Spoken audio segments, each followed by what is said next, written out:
Glória a Deus. Pai do Senhor, amém? Glória a Jesus.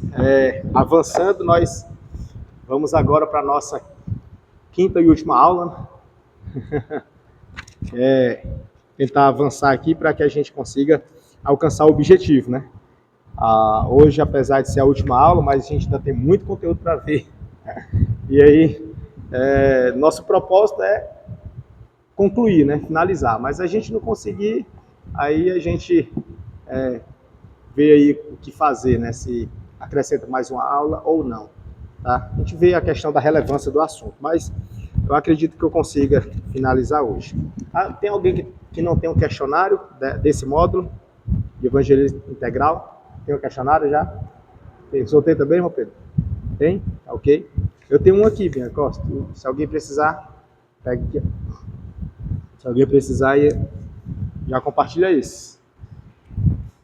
Que está no meu material, mas eu não preciso. Pronto, na nossa última aula nós iniciamos.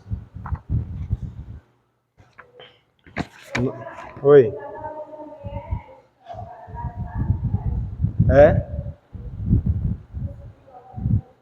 Pronto, já recebeu o integral, né? Pronto. O senhor dá uma olhadinha no voo dele também, Bianca? Dá uma olhada aí.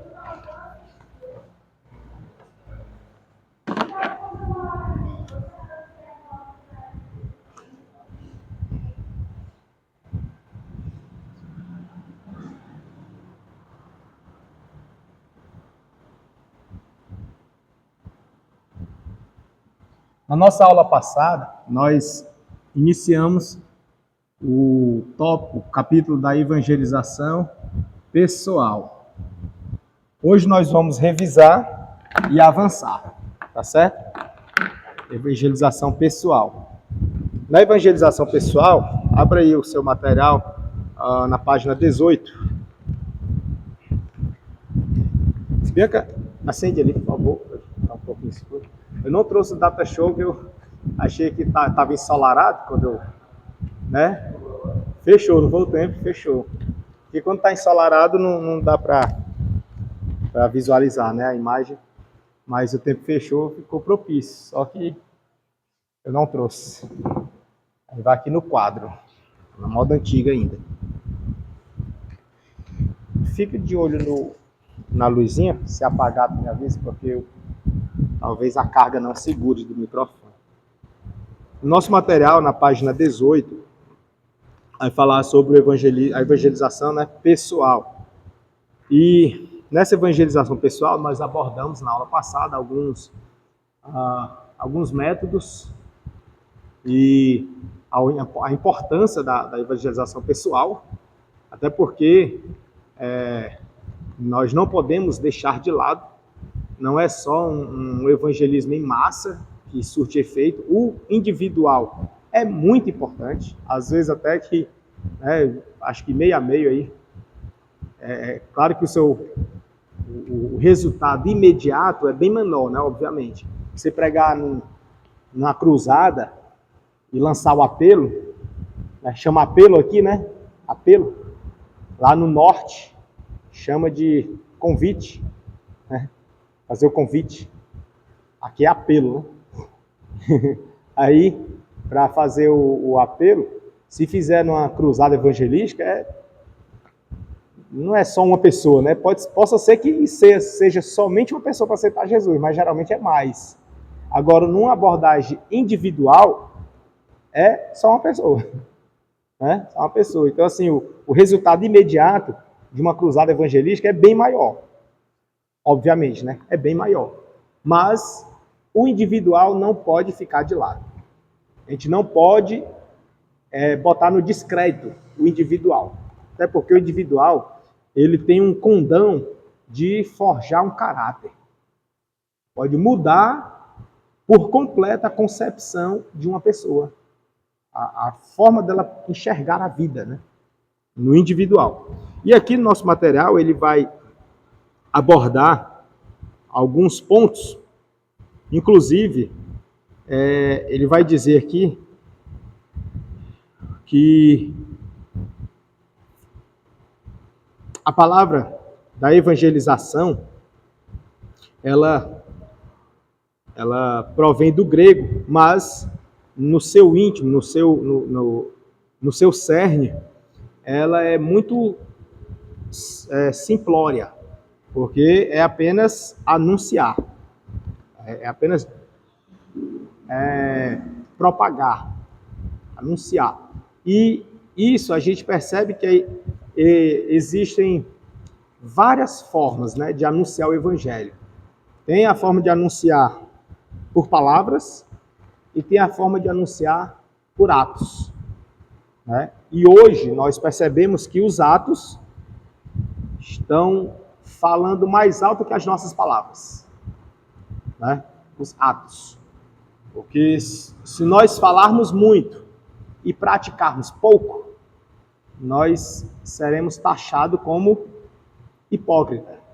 Fala, mas não faz, né? Então, é muito importante termos o equilíbrio. O ideal é o quê? Fazer os dois. O ideal. Não consegue fazer os dois, pois faça um com excelência. E qual é esse que tem que ser com excelência? Praticar. Viver. O falar é tipo assim, não quero classificar primeiro, segundo, terceiro, mas o falar, ele não tem o mesmo peso que o praticar, certo? Falar não tem o mesmo peso que praticar. Então, priorize o praticar. Pratique a palavra. Viva a palavra. Ainda que não saiba falar, mas viva a palavra. Se der tempo, você lê, estuda e aprende. Mas viva a palavra. E como é que eu vou viver a palavra se eu não sei ler? Ou se eu não entendi? Aí você precisa buscar alguém que lhe ensine. É muito importante. Igual aconteceu lá com o eunuco e Filipe, né? O eunuco disse, como poderei saber se não tem quem me ensine, né? Então, busca alguém que lhe ensine. E aí, pratique a palavra. Aqui no nosso material, ele vai dizer que a palavra evangelização, tal como nós usamos atualmente, ela inclui mais do que apenas contar as boas novas, né? Só falar. É mais do que isso. Procuramos persuadir também as pessoas. Ou seja, a gente não só se preocupa em anunciar, a gente quer convencer ela. Né? Sim? A gente não quer só falar de Jesus, a gente quer convencer a pessoa, quer persuadir a pessoa. E aí, é correto? É prudente? É obrigação? É meu dever? O que os irmãos acham?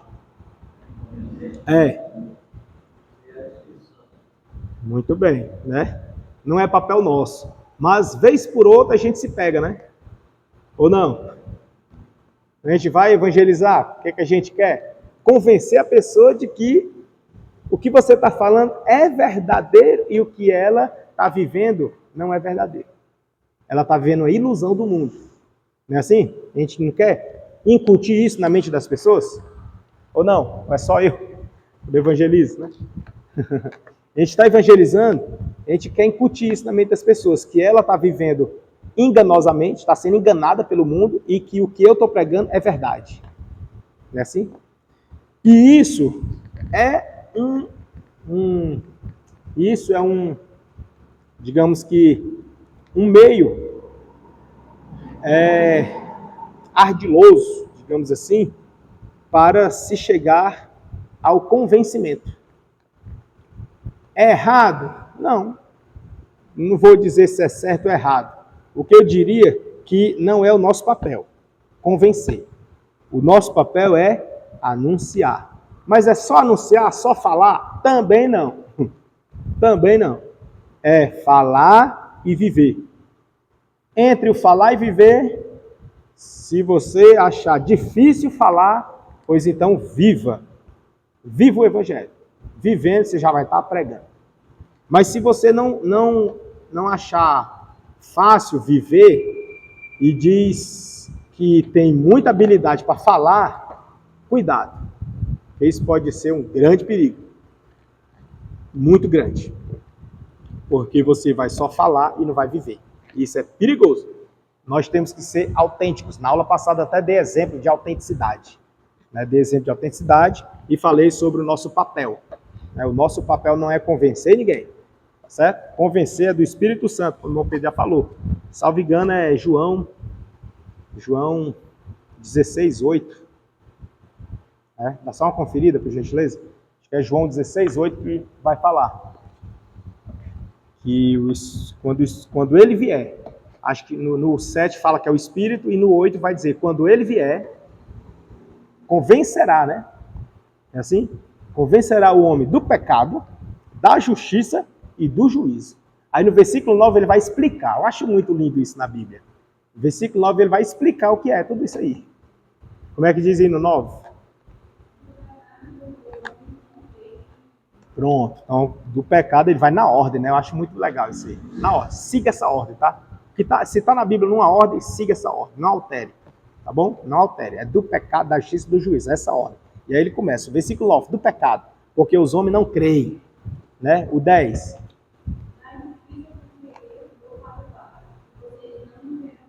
Pronto. Então, o 10 é da justiça, porque Cristo vai para o Pai e os discípulos não iam mais ver Jesus, né?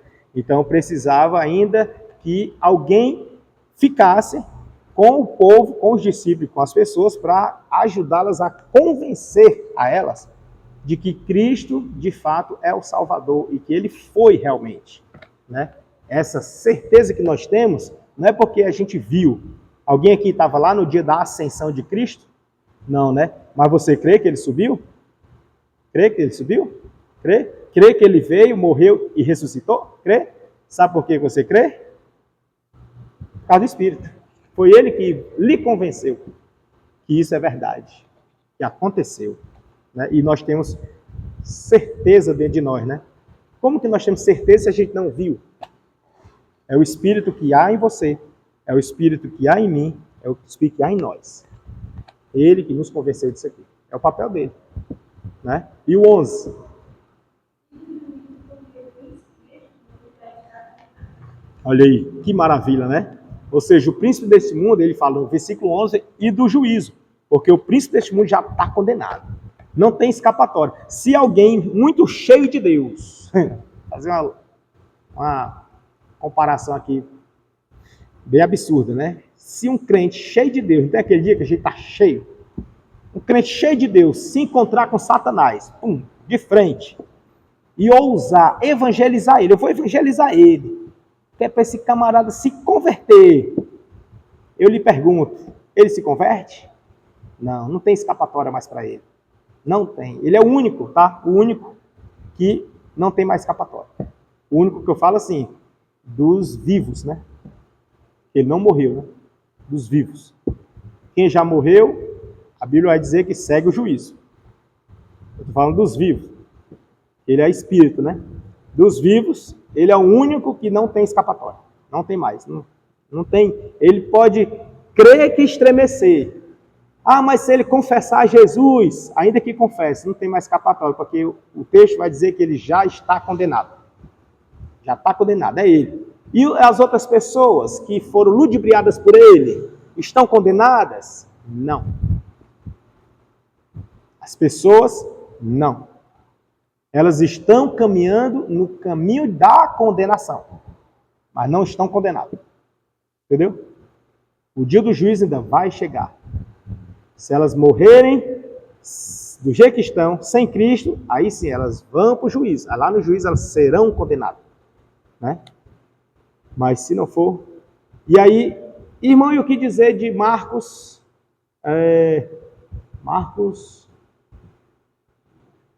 16... É o 16:15, vai dizer que ide por todo mundo e pregar o evangelho a toda criatura, né? Aquele que crê e for batizado, é assim? Né? Aquele que crê e for batizado será salvo.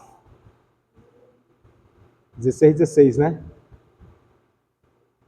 Como é que diz aí?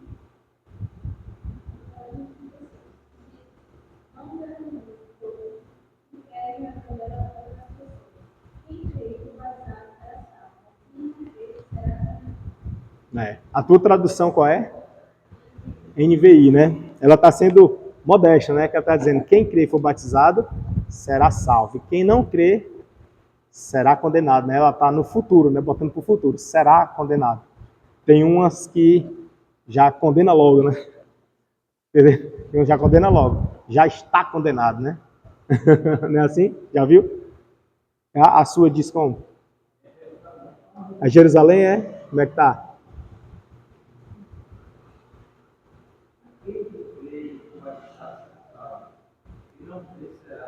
Tá no futuro também, né? Será. E é muito boa, a de Jerusalém é uma referência. Muito boa. Então pronto, eis aí a gente vê no texto sagrado. Algumas traduções vai a condenar logo, já na hora. Né? Já está. Tu tem aí?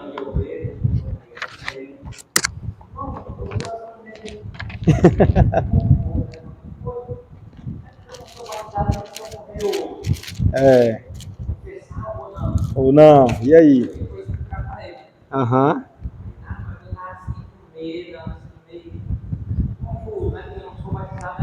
É. Tinha que ser batizado. É o que pregava, né? Assim, pregar nesse sentido, né? E tem uma questãozinha aí. Talvez a gente fale sobre isso já já, que aqui no nosso assunto de hoje, a gente vai falar também de soteriologia. Um pouquinho, né? Rapidamente. E aí talvez a gente mexa nisso. Mas aí na corrigida também vai falar o será, o futuro. Será condenado.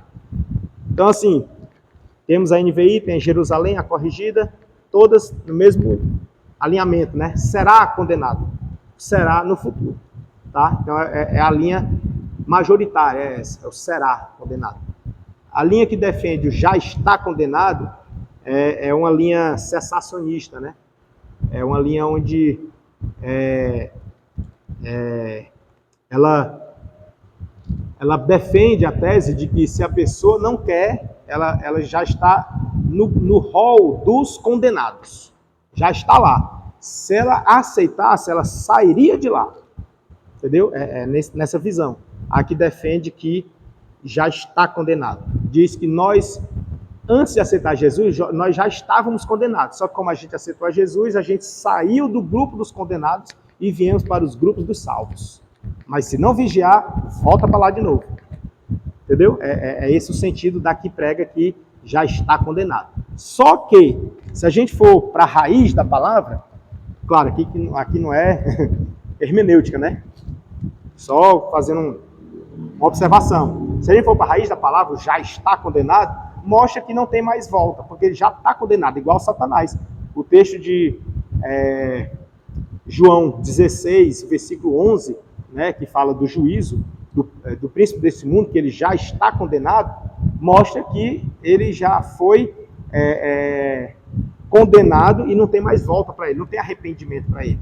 Mas para nós não. Ainda que nós tenhamos sido ludibriados por ele para ser atraído pelo pecado e, por sua vez, receber a morte eterna como recompensa, mas ainda assim há uma esperança para a gente, há uma chance para a gente, há uma oportunidade para a gente. Entendeu? Já para ele não tem chance para ele. Para nós tem. Aí no texto sagrado vai falar no versículo 11 que porque o príncipe deste mundo já está condenado, né? O príncipe deste mundo já está condenado. E não nós. Então, nós precisamos ser convencidos. Hã? No versículo 11? Pois é, ele está julgado já, né? Aí você já diz está julgado. Não é condenado, né? É julgado. O julgado tem que analisar a raiz dessa palavra aí. Porque o julgado é lá em Apocalipse, né? Quando for no juízo final. Porque ele vai ser solto, ele vai ser preso por 1000 anos e depois vai ser solto. Aí quando for solto vai enganar muitos e aí depois é que vai ser julgado eternamente. Entendeu? Mas enfim, se trouxermos para o nosso português, esse julgado aí, ele pode se assemelhar numa audiência, receber um julgamento de uma audiência, digamos assim, audiência de custódia, aquela primeira. Na audiência de custódia, ele recebe ali uma condenação no aspecto da dosimetria da pena, das penas, recebe. E aí já começa a pagar, realmente, já começa a pagar. É onde a pessoa vai para tornozeleira eletrônica, entendeu? Começa no regime semi-aberto ou no aberto, entende? Tem deles que é condenado apenas a pagar a cesta básica, a prestar serviço social em instituições filantrópicas, enfim, ou pagar uma multa, um salário mínimo para a instituição. É uma condenação, está condenado, foi julgado, né? Se ele cumprir aquela pena, ok. Se ele não cumprir, aí ele vai ser indiciado. Mas, assim, em tese, na linguagem jurídica, ele não foi ainda julgado, porque não chega nem a ser ainda digamos assim, um processo em si. É um processo, mas não chega a ser o principal. É apenas uma oportunidade para a pessoa se consertar antes de ser denunciada. E se ela não fizer, aí o promotor de justiça denuncia, abre a denúncia. Aí se ele abrir a denúncia, aí é que o juiz toma a frente e julga. Aí é que vem o julgamento efetivo. Só depois, né? Então, assim, em tese eu acho muito inapropriado. O julgado, né? Já foi julgado. Porque o julgado é o final, né? E ele ainda não foi, né? Mas ele está condenado. Ele recebeu uma pena, né? Ele tem este mundo como herança, mas ele não pode fazer tudo. Existe um limite nele, entendeu? Então, assim, o que ele não tem, o que ele perdeu total, esse não tem chance para ele, é salvação.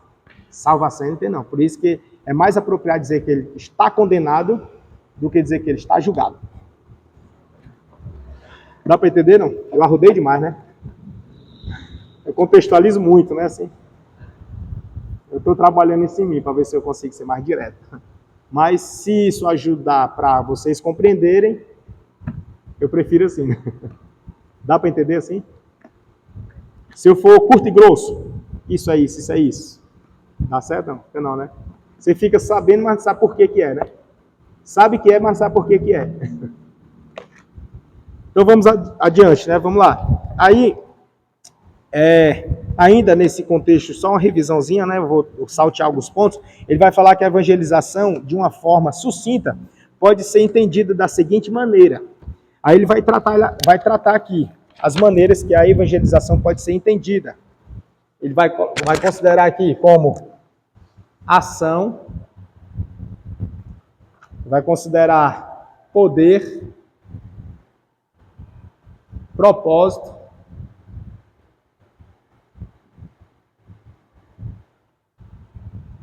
resultados.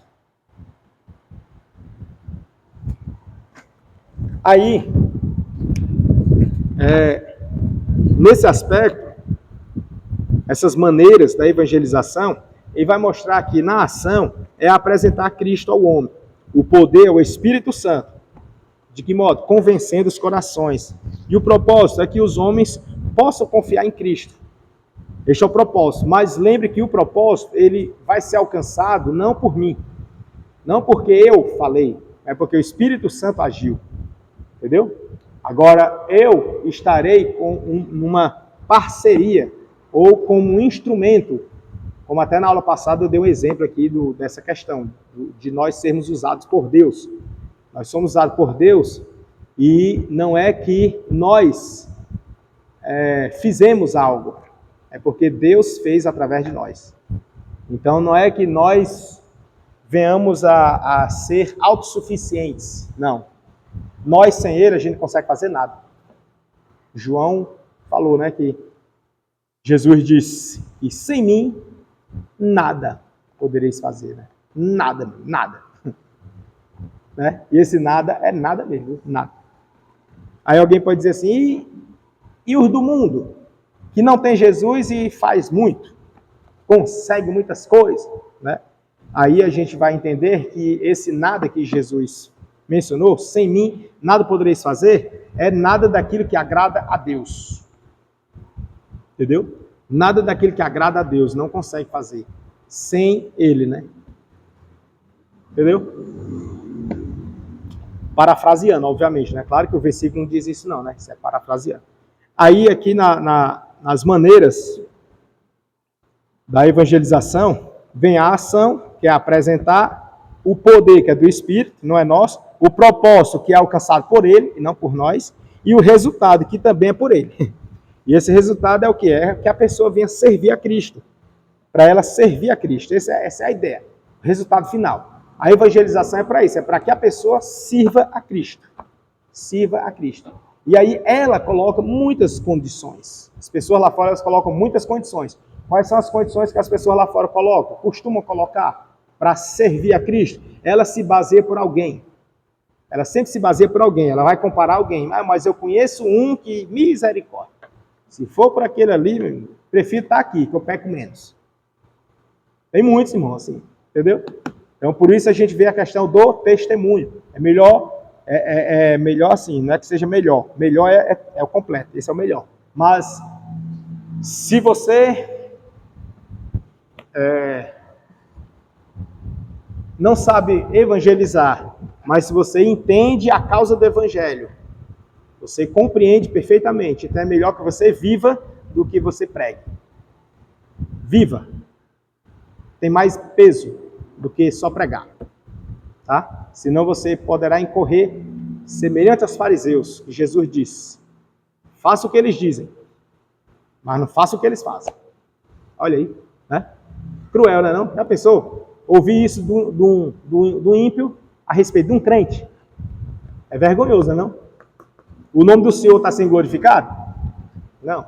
Então é melhor fazer do jeito que está escrito do que falar e não fazer. Tá?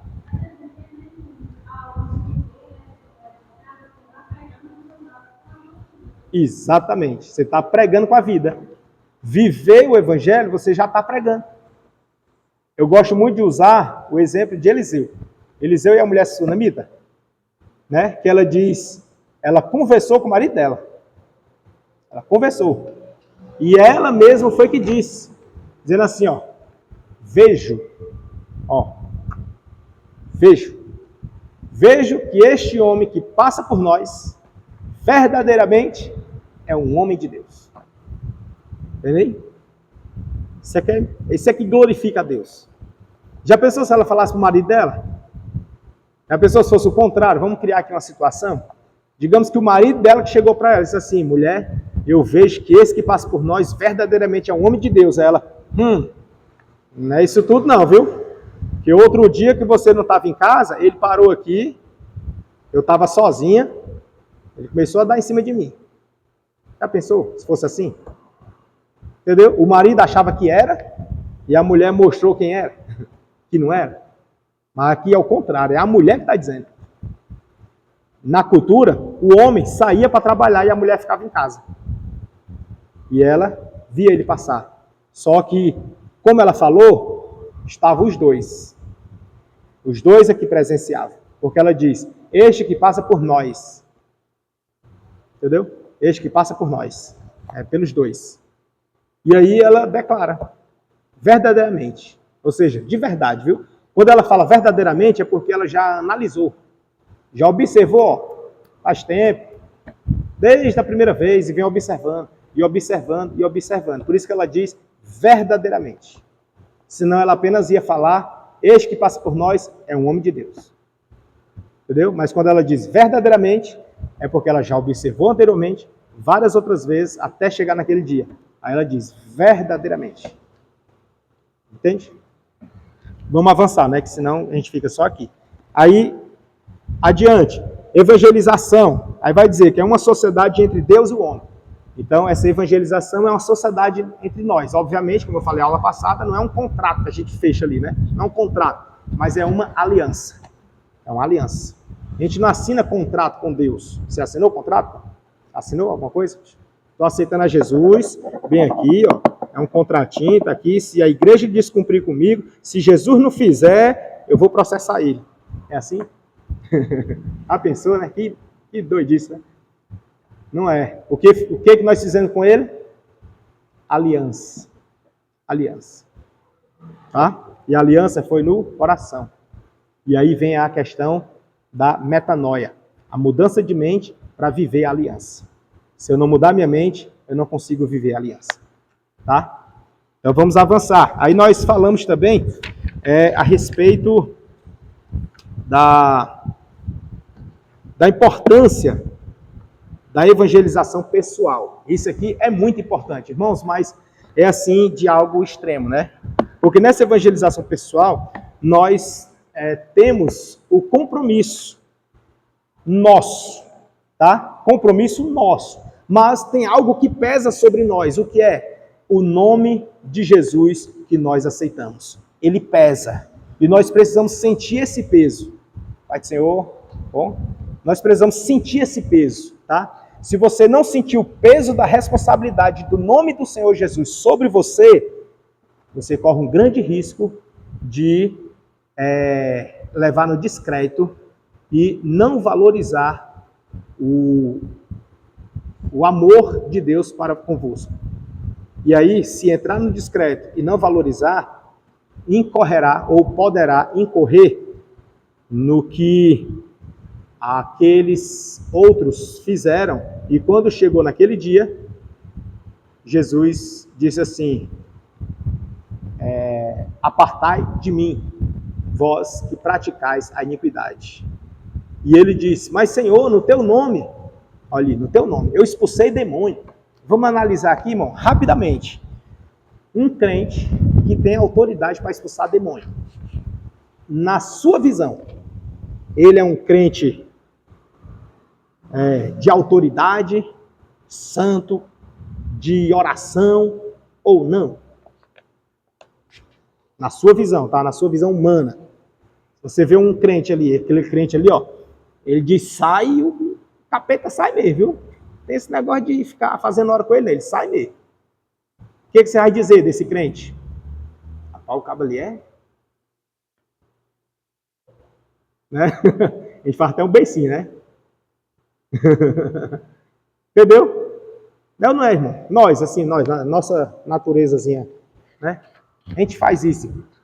Mas com Deus, irmãos, tem alguém que engana?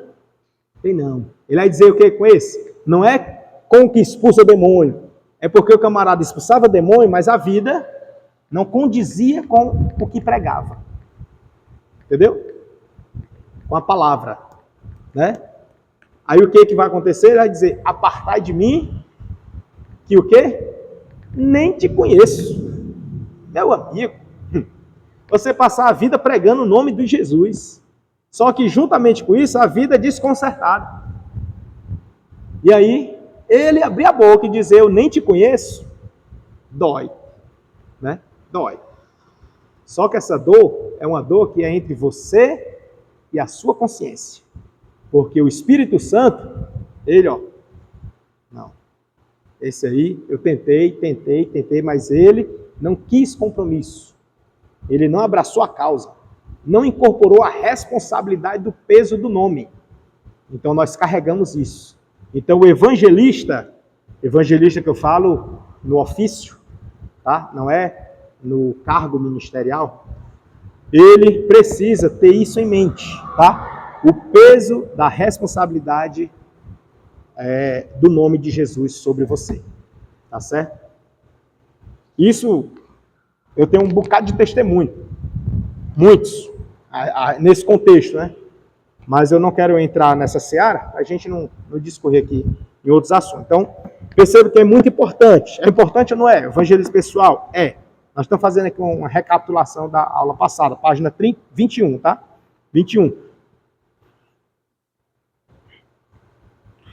Aí, temos também aqui o alvo da evangelização. Nós temos um alvo. Qual é o alvo da evangelização? Aí vai dizer aqui que é tríplice. Salvar os perdidos, né? Restaurar os desviados. É tarefa fácil, irmão? É nada, né? É não. edificar os crentes é cruel, é doloroso. É você tentando cuidar e ele, maltratando às vezes. É doloroso, mas lembre-se que você está fazendo por honra aquele que lhe enviou a fazer. Amor. É aquilo que eu costumo falar, né?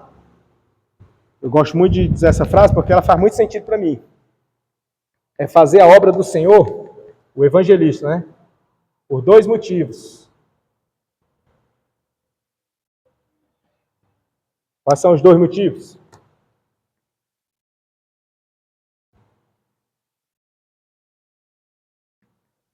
O primeiro motivo é com amor. E o segundo motivo é por amor. E aí, é que é com amor em estar fazendo e por amor a quem lhe mandou fazer. Como assim? É com amor em estar fazendo. Fazer com amor. Não relaxadamente. E por amor a quem ele mandou a fazer. Foi Cristo. O chamado veio dele. Então, se você tiver amor por ele, você vai fazer. E com amor está fazendo. Não por obrigação. Também não é. Não satisfaz nem o homem, quanto mais a Deus. Né? Nem o homem. Quem aqui gosta que alguém vá fazer por obrigação? Só porque mandou? Vou fazer. Não quero fazer não. Vou fazer só porque mandou. Rapaz, eu, na minha natureza humana, eu digo, pô, não faça não. Eu, né? Deixa que eu faço. Nem que eu me estribuche assim, eu tô com 1 milhão de coisas para fazer. Boto 1.000.001. Ah, mas isso é... Como é que chama? O pessoal até me diz comigo.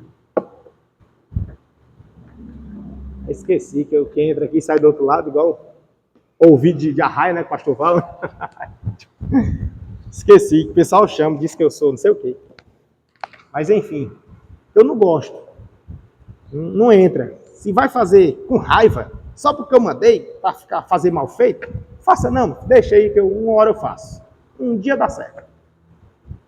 Agora, quanto mais Deus,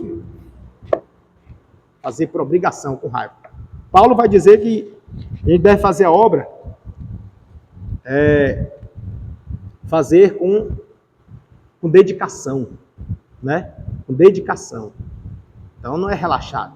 O evangelista tem que fazer isso com amor, aquilo ali. E por amor está fazendo. Tem que fazer assim.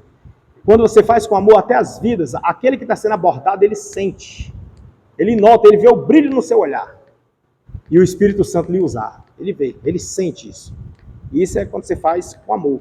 Agora o que faz só para cumprir tabela, só para preencher uma planilha, só para dizer, evangelizei 10, 50 recebeu panfleto, 30 recebeu oração. Só para relatório, a pessoa sente também. Ela sabe, meu amigo, ela sabe. E sabe. E aí, você não engana nem aquele que está sendo evangelizado, quanto mais o pai que mandou fazer. Consegue enganar, não? Então vamos adiante, né?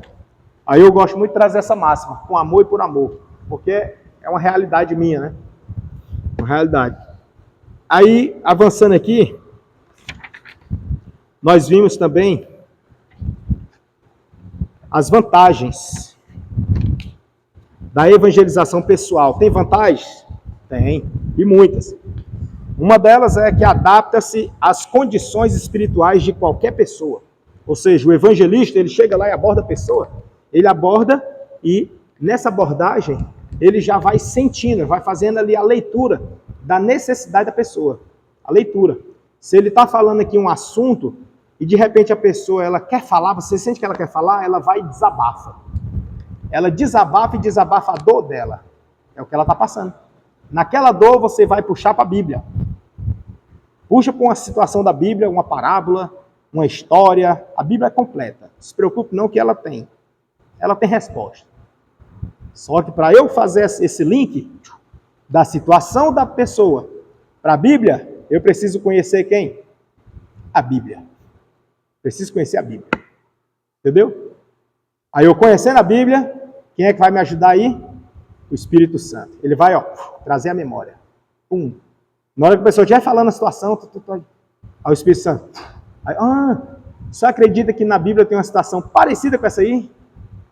Deixa eu lhe contar aqui. Aí ou você conta ou você abre. Né? Aí vai falar. Se for uma história longa, você resume. Diz o camarada o que fez e o que aconteceu depois. O que Deus proviu. Ou o fim dele, né? O fim dele. Se for um negócio trágico, digo, o fim é isso aqui. Mal tem uma saída. Aí, aonde é que vai mirar a saída? Cristo. Cristo. Eu estou pregando sobre o Antigo Testamento, mas tem que terminar em Cristo. Eu estou pregando o Novo Testamento, tem que concentrar em Cristo. Entendeu? Eu estou pregando fora da Bíblia. Pois vá para a Bíblia mesmo, porque aí é perigoso. É escorregadio, não tem salvação não, fala da Bíblia. Mas eu gosto muito de Aristóteles. Tudo bem, goste. Mas Jesus é o Salvador. Eu gosto demais de Sócrates. Tudo bem, goste. Mas Jesus é o Salvador. Entendeu? Tales de Mileto. Amo demais aquele cara. Ame, mas Jesus é o Salvador. Sempre termine em Cristo. Sempre. A mensagem do evangelista é Cristo. Tá certo? Aí, vem aqui outro ponto que nós abordamos, foi outra vantagem que mostra aqui do evangelho pessoal, é que promove o crescimento da igreja. Né? A igreja, ela cresce quando você vai. Perceba que quando a gente vai evangelizar, e é muito comum, mas muito comum mesmo, nós vamos no intuito de levar a palavra, para ministrar em alguém. Mas diz aí que o Espírito Santo, ele não deixa você de fora. Ele ministra nele e ministra em você. E você sai edificado. A igreja sai avivada. A igreja sai mais harmônica. Parece que aquelas picuinhas, aquelas briguinhas que tem da igreja, parece que a gente supera assim, nem lembra. Pelo gozo, pelo prazer de ver uma vida sendo alcançada pelo Evangelho. A igreja anda em outro patamar. A visão é outra. Então a igreja também cresce. Todo mundo cresce. O evangelista cresce, a igreja cresce e o que foi alcançado cresce. E olhar se a casa dele também não foi alcançada. Né? É só bênção. É só bênção. Outra vantagem é que você vence todos os preconceitos. Mas todos. E o preconceito preconceito religioso, que ninguém fala, né? Você vence também, porque Jesus não é religião. Saiba que os pioneiros, os primeiros missionários, eles sofreram perseguição religiosa, ameaças de morte, martírios, e nós falamos aqui em aulas passadas que até uma linha teológica foi tida como crime. Quem lembra? Lembra? Calvinista. O calvinismo foi tido como crime lá no Brasil Colônia. Brasil Colônia. Tá? Então, se a gente for analisar, os primeiros, digamos, missionários, pastores missionários que vieram para o nosso país, eles sofreram perseguição. E perseguição não por pregar Jesus somente, mas pela forma que eles acreditavam na Bíblia. Calvinismo. Foi crime já, né? Taxado mesmo. Escrito, decretado crime. E crime passivo de morte. A pena era bem tranquila. Não tinha negócio de pena de uma cesta básica, como hoje tem, né? As penas. A pena é fazer uma faxina na escola. Para crimes de menor potencial ofensivo. É assim as penas. Entendeu? Não era assim não. Na época, a pena era simplesmente morte. Mata. Mata. Tá certo? Então, nós precisamos entender que Cristo sobressai de tudo isso aí. Aqui eu botei uma observação que quando diz que a igreja cresce, a gente precisa ter um discernimentozinho rápido para distinguir da igreja crescer e a igreja inchar. Existe essa questão da igreja estar crescendo e a igreja está inchando. Pode a igreja inchar? Pode. Acontece? E acontece. Né? E acontece. Mas como assim? Traga aí um perfil de uma igreja inchada. O perfil de uma igreja inchada é aquela que Cristo não é mais o centro. O centro é o homem, é o ego. E aqui para nós, não se espante, nós estamos trilhando caminhos, quase para lá. Perceba, não aqui, graças a Deus, a gente ainda está tendo um cuidado. Mas tem muitas igrejas que o culto deixou de ser culto de busca a Deus para ser um culto terapêutico. Um culto voltado para orientações, normas e condutas, palestras e mais palestras. Quem é o pregador? Psicólogo. Quem é o pregador? Não, é uma... como é que chama? Nutricionista, tal, que ela é não sei da onde, não sei o quê, vai dar uma palestra aí para nós. Ah, é do tratamento do câncer e tal. No culto. Onde é que está Cristo aí? Ah, mas eu cuidado com o quê? Com o meu corpo. Ó. Entendeu? Mas temos que cuidar, tem. Mas o culto é culto. Cristo é o centro. Cristo é o centro. Temos 24 horas no dia. 2 horas só para culto. Ainda pega essas 2 horas e bota o homem. A gente falha aí, né? Então, esse tipo de igreja, ela pode estar lotada. Mas ela está crescendo? Ah, não. Está inchando. Está inchando. Não está nos rudimentos da palavra. Está nos rudimentos humanos. Os preceitos e cuidados humanos. Onde o egocentrismo é que prevalece. E o Cristo fica de lado. Pode falar? Sim, sim.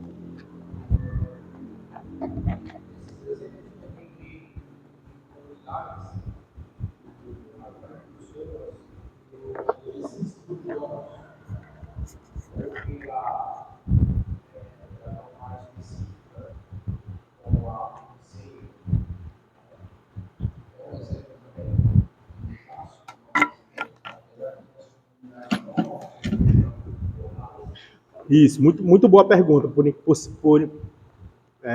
sinal. Vou estar perguntando, para poder ficar aqui, né, que o áudio não chega, perguntando se esse tipo de comunidades, né, comunidades que atraem multidões por conta dos dons espirituais, né, ou por educação financeira, né, por viés financeiro, na teologia, na prosperidade, digamos assim, né?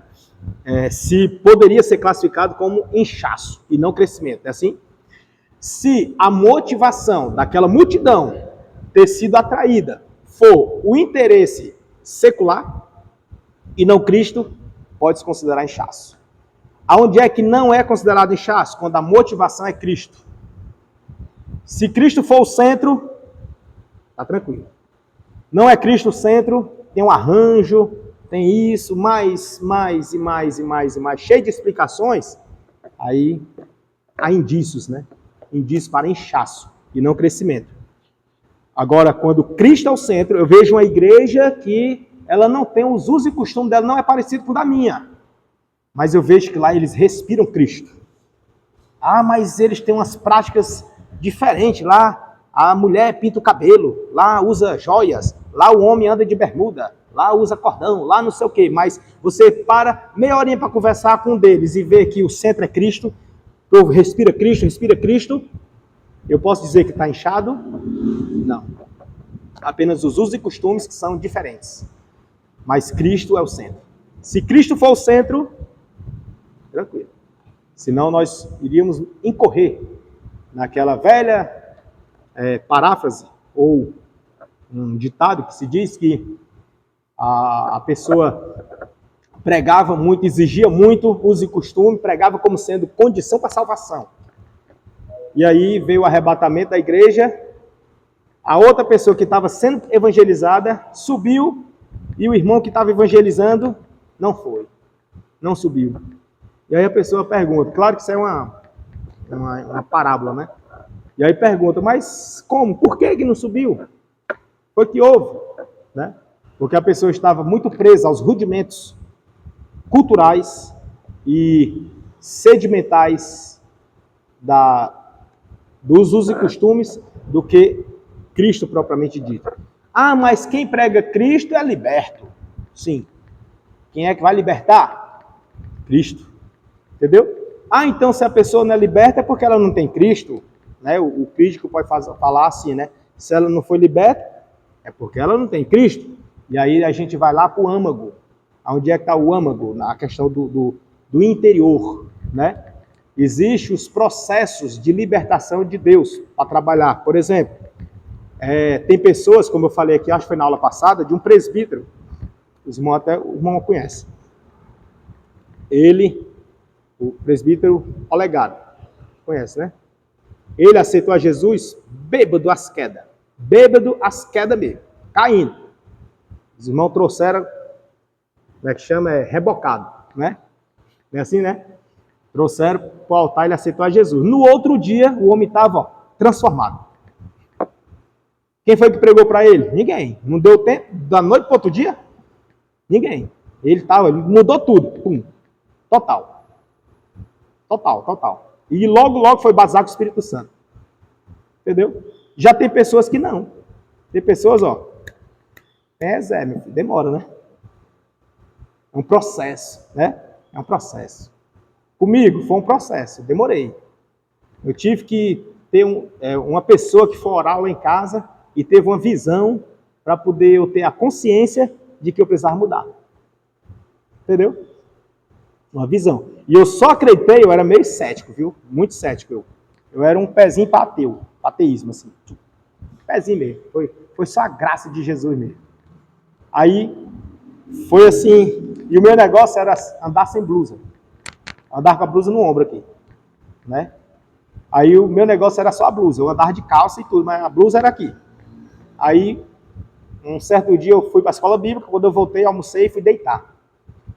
3 horas de evangelismo. E eu era envolvido, viu? Muito envolvido na obra. Eu dava o cochilo de 1 até 2 e 3 horas já ir para a igreja para o evangelismo. E nesse intervalo, eu morava com a minha irmã, e a minha irmã chamou as irmãs para orar lá. Da igreja dela, da Deus e Amor.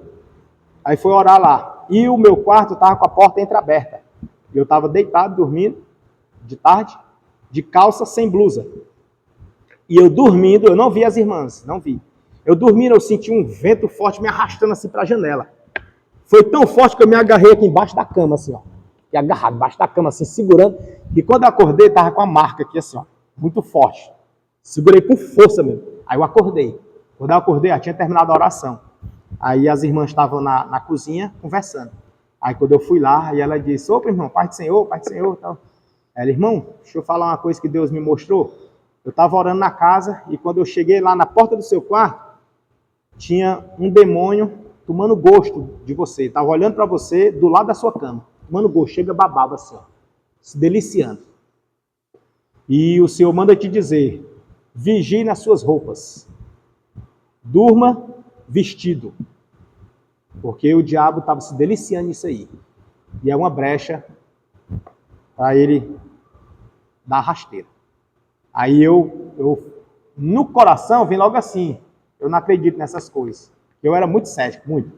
Mas eu logo me lembrei do sonho. Na mesma tarde, aí eu me lembrei, eu estava agarrado na cama. Foi aquele vento. Aí ela disse, e eu então, assim que eu fui olhando, que eu vi, me assustei, pedi graça a Deus e entrei no seu quarto e orei. Quando eu orei, ele saiu assim por cima de você, assim, ó, com uma velocidade muito forte que passou pela janela e saiu.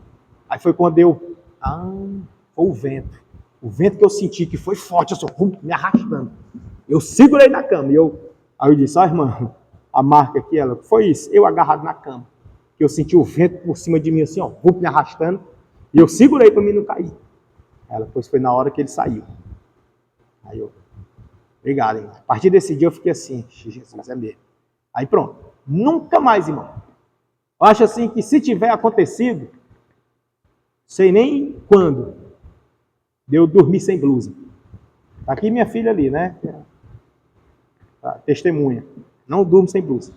Do jeito que eu estou aqui, claro que eu tomo banho, né? Mas ainda se não der banho, tempo de tomar banho, do jeito que eu estou aqui, eu durmo. Tiro só o sapato. Sapato, bufo na cama e durmo. Não é não? Ali, se quiser perguntar, né? Então, isso é religiosidade? Não. Isso é uso e costume virando doutrina? Também não. Veja que eu nem prego isso. Estou só contando aqui rapidamente. Só para os irmãos entenderem que existe também esse lado. Não podemos menosprezar. Existe. E eu tenho vários testemunhos. Não vou aqui, que não é aula de testemunho, né? Então vamos para a Bíblia. O evangelista precisa conhecer a Bíblia. O evangelizado, ao falar, abrir o coração para você, é sinal que ele viu Deus em você. Quando ele abre o coração, ele viu Deus em você. Quando ele chega para você e pede oração, porque ele viu Deus em você. Quando chega para você e fala algo que ele não fala na frente dos outros, é porque ele viu Deus em você. E se ele viu Deus em você, é o caminho que Deus abriu para você pregar o evangelho. Aí já está na sua responsabilidade de pregar o evangelho para aquela vida. Então, o evangelismo pessoal é importantíssimo. E aí vem essa questão de inchaço e crescimento, né? Ficou claro? Não? Tá tranquilo? Aí, vamos avançar.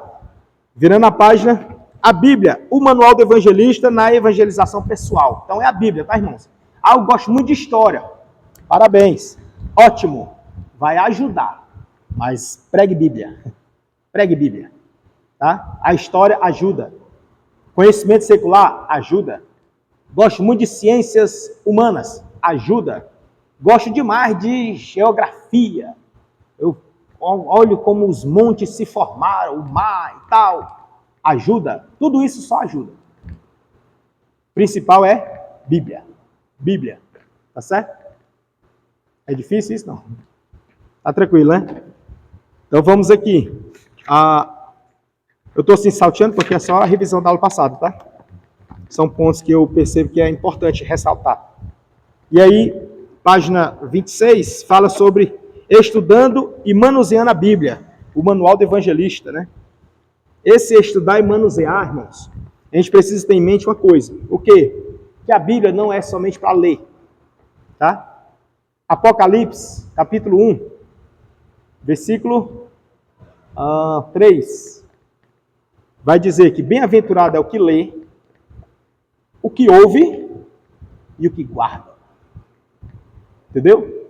Lê, ouve e guarda as palavras do livro desta profecia, porque ainda diz o porquê, né? Eu acho lindo isso da palavra de Deus, porque ele não deixa vago. Ele diz o porquê. Por quê? Por que é bem-aventurado? Por quê? Né? Aí está lá. Porque o fim está próximo. Né? Interessante isso. Vai ler? Leia. Mas saiba ouvir. E ao ler e ouvir, guarde. Guarde. Palavra desta profecia. E esse guardar, ela tem dois sentidos, tá? Qual é o sentido? O primeiro amplo sentido de guardar é colocar no coração, ter em mente, tá? Guardar. E o outro sentido, não menos importante que este, é praticar, tá? Guardar é praticar, está relacionado a praticar, tá certo? Então, o guardar no coração com o propósito de viver. Não é assim? Eu não lembro aqui qual é o versículo, mas acho que Salmo, não lembro. Salmo, não sei se é o 119 ou é o 121, que vai dizer que a tua palavra escondi no meu coração, para não pecar contra ti, Senhor. É o 119, é? Né? Se alguém achar, me ajuda aí. Tá? Ele diz, a tua palavra escondi no meu coração. Aí diz por quê, né? Para não pecar. Acho lindo isso. Guarde, tá? Isso aí, guarde. Se guardar é no coração e a vivência, né? Tá certo? Aí vem essa leitura e ler a Bíblia diariamente e ler a Bíblia com a melhor atitude espiritual para com ela.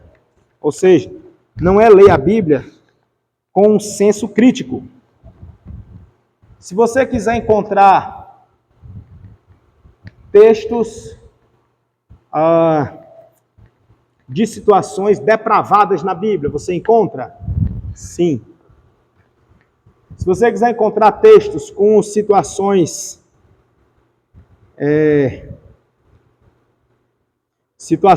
que despertam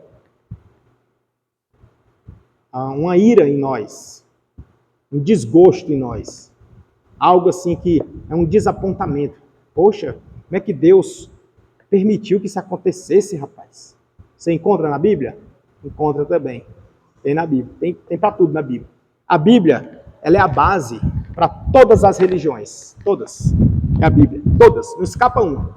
Todas as religiões, elas têm por base a Bíblia. Inclusive as de descendência africana. Inclusive elas. Eles têm a Bíblia como base. Os rituais da macumba, eles puxam da Bíblia. Os rituais, puxa daqui. Claro que é uma base, é um texto sem contexto, mas eles puxam daqui. Entendeu? De todas elas, eles puxam daqui. Então a Bíblia é a base para tudo. Então se eu quiser uma história na Bíblia que frustre, tem na Bíblia.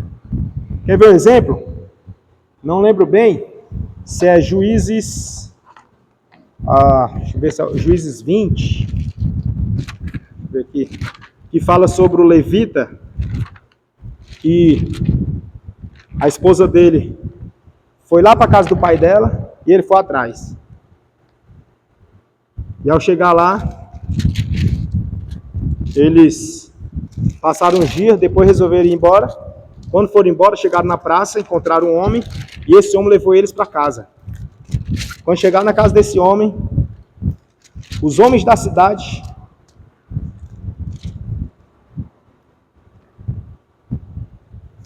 Juízes 19. Juízes 19.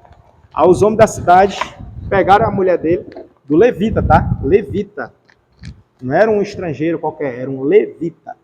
Pegaram a mulher dele, estupraram ela, violentaram dela a noite toda. Os homens da cidade. De manhãzinha, botaram lá na porta da casa do homem, de novo.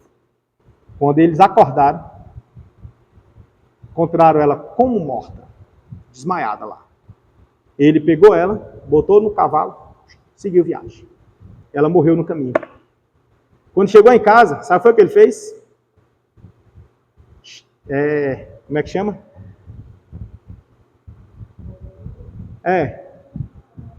Tem um termo técnico, né, para isso aí. Esquartejou, né? Esquartejou ela todinha. Já pensou?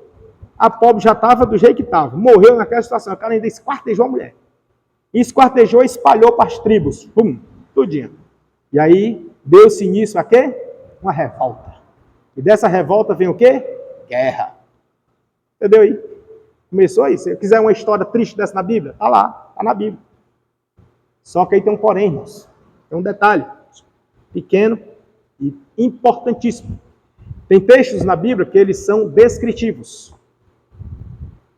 Tem textos na Bíblia que são normativos. Os textos descritivos estão apenas para descrever a história. É um fato, aconteceu.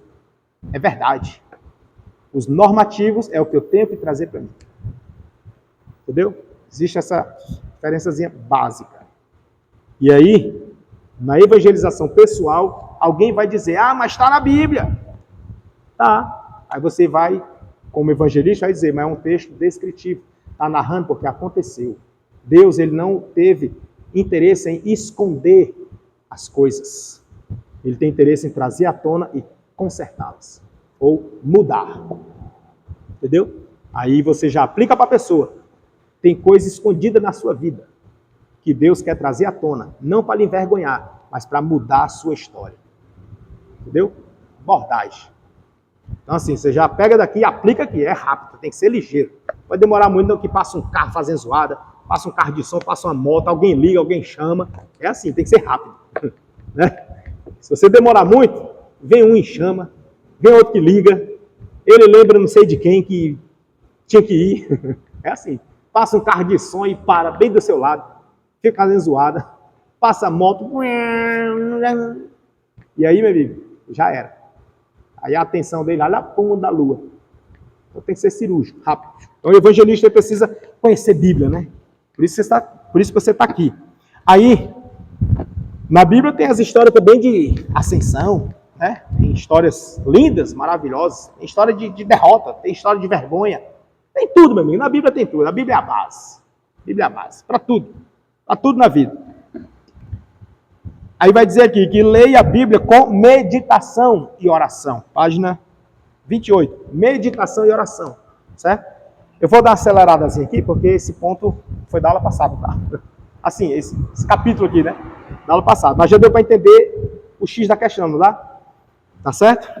Porque se eu for ler de um por um aqui, aí, meu amigo, a gente faz vigília, né? ainda não fala tudo.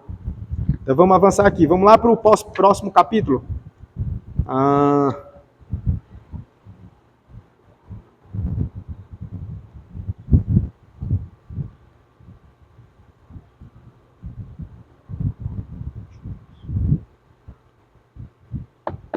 Eu fiz uma observação aqui que eu quero compartilhar com os irmãos, que é muito importante, que na página 31,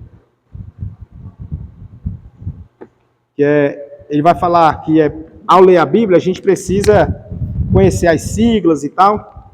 As siglas aqui os irmãos já têm, né? Mas ele vai falar aqui sobre o tempo que nós temos nos livros, na Bíblia também. Não, na Bíblia, não, nos livros. Nos livros nós temos que é antes e depois de Cristo, né? E aí, ele vai dizer aqui que é indicado pelas letras, o tempo antes e depois de Cristo é indicado pela letra A, C, não é assim? Aqui, ó, A, C. O A minúsculo e o C maiúsculo. E o depois de Cristo? O D minúsculo e o C maiúsculo. Certo? Né? Só que também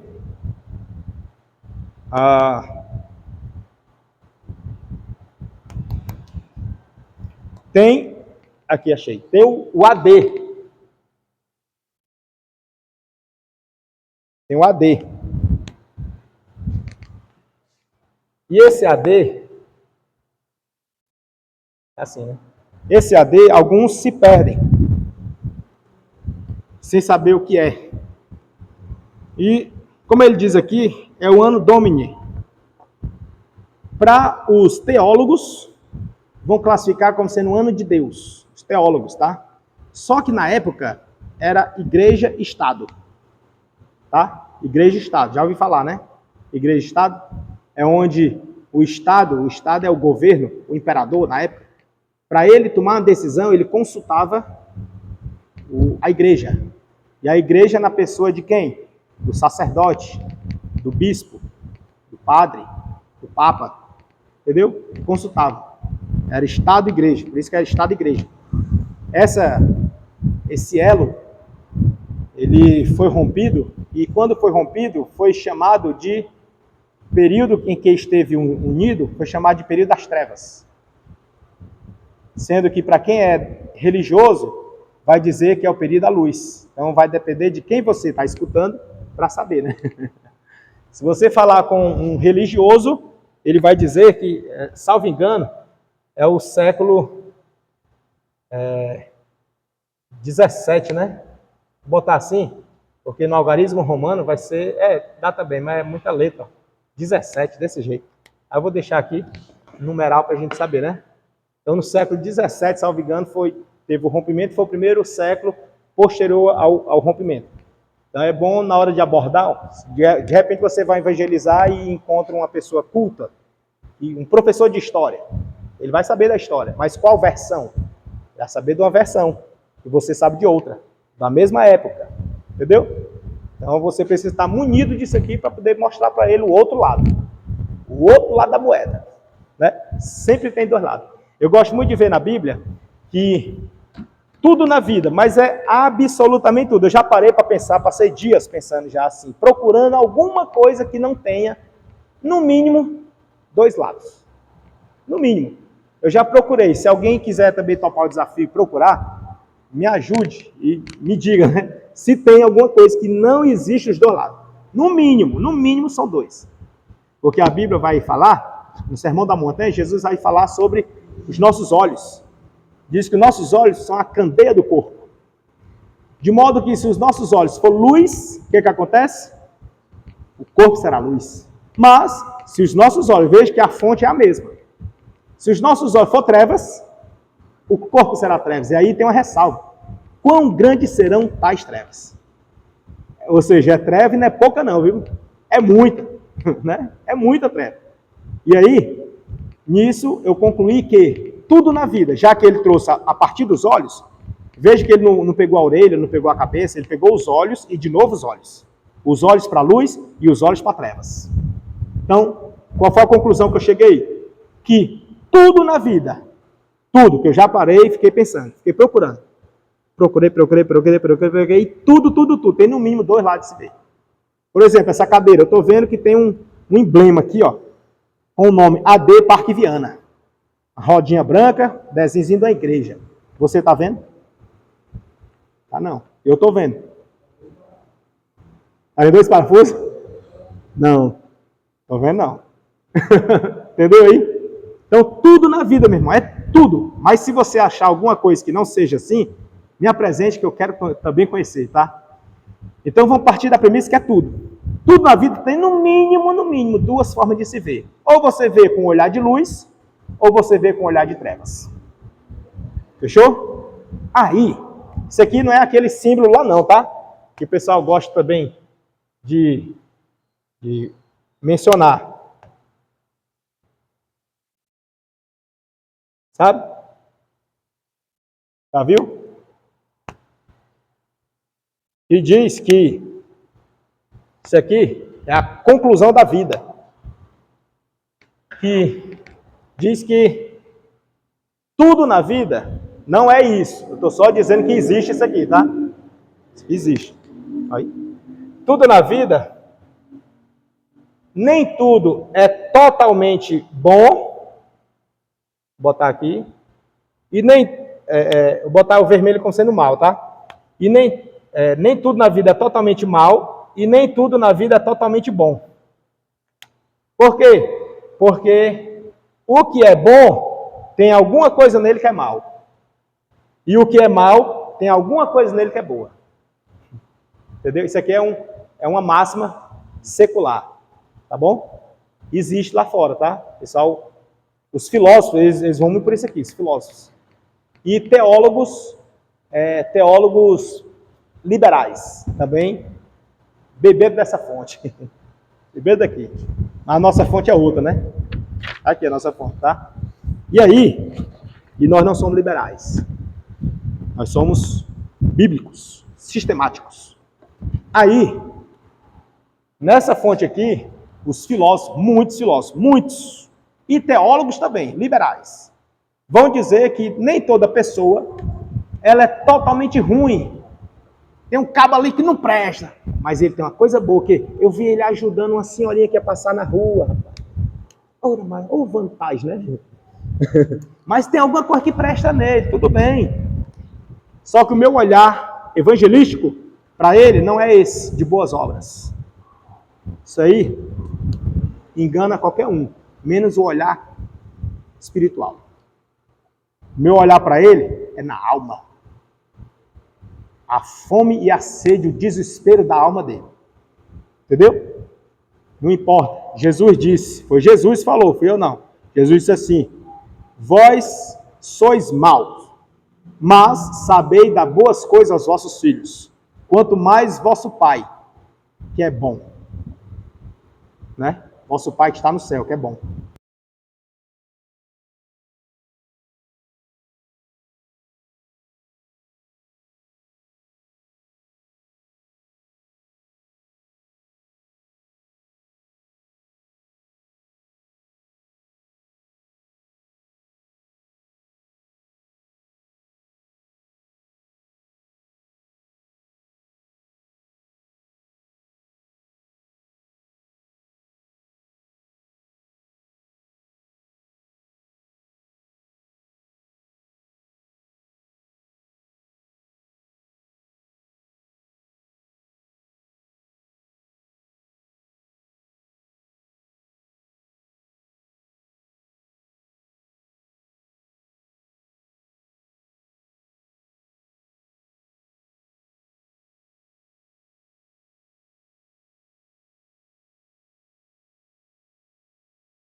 catolicismo, o santo, né? Isso. Na religiosidade. Eles eram muito concentrados nessa religiosidade. Isso. Por isso tinha resistência ao cristianismo da realidade do protestante, ser crente, né? Né? Hoje, o evangelismo que a gente tem que fazer, as pessoas não têm mais tanto esse apego, a resistência dela não é por esse apego a seguir, ser seguidor dessa religião catolicismo, né? Mas você identifica, a pessoa mesmo diz a necessidade, entende que precisa, mas ela não consegue aceitar. Aí no caso, qual o sentido? É só uma observação, né? Isso, é só, eu não sei se tem essa perspectiva, essa visão, de que as pessoas, anteriormente, eles eram muito religiosos, né, seguindo o catolicismo, e era mais resistente ao evangelho, né? Eles eram resistentes, né? Entendi. Não era bem, não tinha uma boa aceitação por eles. Eles tinham até como inimigo, né?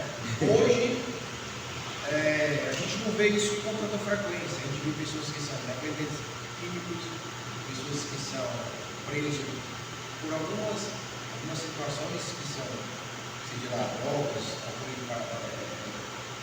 o alcoolismo, a prostituição, e às vezes a pessoa vê, eles reconhecem, precisam, que o evangelho realmente pode mudar a vida, mas eles não conseguem se entregar, né? Sair da vida religiosa e aceitar Cristo genuinamente. E assim, essa barreira ela existe. E aí vem outro aspecto do evangelista, que ele precisa estar endossado pelo Espírito Santo. Está cheio, porque não é só falar, né?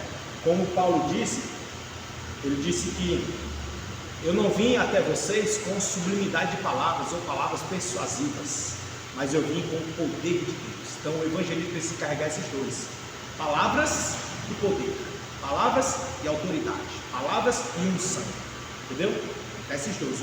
O diferencial supremo do cristão pós-protestante para o cristão católico, o apostólico romano, o cume da diferença está aí, porque eles são meros repetidores tradicionais. O cristão não, ele precisa estar envolvido e relacionado com o Espírito Santo. Lá eles não têm esse envolvimento, eles não têm. Eles têm até um estudo que é para aprender a falar línguas estranhas, e aí eles têm escrito a língua estranha, é escrito, eles ficam lendo, aí repete aquilo, fecha os olhos, repete até acontecer com eles. É tipo induzindo, né? Mecânico, estudado. E a gente sabe que não é estudado, é derramado, entendeu? Derramado, é revestimento, não é decoreba, é revestimento, é poder de Deus, é poder. Então, talvez para o evangelista falta esse detalhe, poder, ele precisa estar revestido, é ele ir com autoridade. Tem Bíblia lá, tem Bíblia cá, tem Bíblia lá, tem Bíblia cá, tem Bíblia lá, tem Bíblia cá. O que vai fazer a diferença? Poder. Entendeu? E eles estão estudando também, tá? Estão estudando. Pegar um padre, por exemplo, evangelizar o padre sabe muita coisa, só que ele sabe na ótica religiosa, entendeu? Aí você vai mostrar na ótica o poder do Espírito Santo, aí faz a diferença. Fora isso, é só letra para cá, letra para lá, letra para cá, letra para cá, e fulano de tal e balcando, beltando no ano tal, ciclano no ano tal, é só assim, não sai daí. Então, precisa do poder, e aí o evangelista precisa estar revestido disso aí. Não podemos deixar de lado, não esqueça, jamais. É curso de teologia, estou estudando, tá, mas não esqueça da graça. Não esqueça do endosso do Espírito Santo, né? Tem que estar, se não tiver, é igual um sino que bate, né? Tem. Só é tem. E não tem, né? Tá? E aí, Dionísios, eu coloquei aqui uma observação que Dionísios, ele, lá no século VI, que é 526 depois de Cristo, ele usou e criou o termo AD, no sentido não do ano de Deus, mas o ano do domínio, o ano domínio, né? Que até tem aqui ano domínio, não como sendo ano de Deus, mas ano domínio, de domínio, né? Que domínio? Aí a conotação na época era do império, só que o Império Romano já estava no declínio, estava morrendo já, morreu no século V, declinou, aqui é o século VI, então alguns ainda estavam respirando aquilo, não aceita, né? Perder, não, tem que se reerguer, tem que levantar. E aí o Dionísios, com Y, botar aqui o nome dele, Dionísios, 526 depois de Cristo, ele trouxe essa terminologia como sendo o ano do domínio. E aí do ano domínio, ou ano domínio, ganhou uma conotação espiritual. Uns do domínio, eles estavam entendendo pelo domínio do império, e outros estavam entendendo como domínio de Deus. E aí ele trouxe a conotação espiritual. Não foi muito longe, porque até hoje é registrado nos livros, mas entrou no desuso. Quem muito usou foi o pessoal do anglicano, dos anabatistas, ou da igreja anglicana. Eles usaram bastante.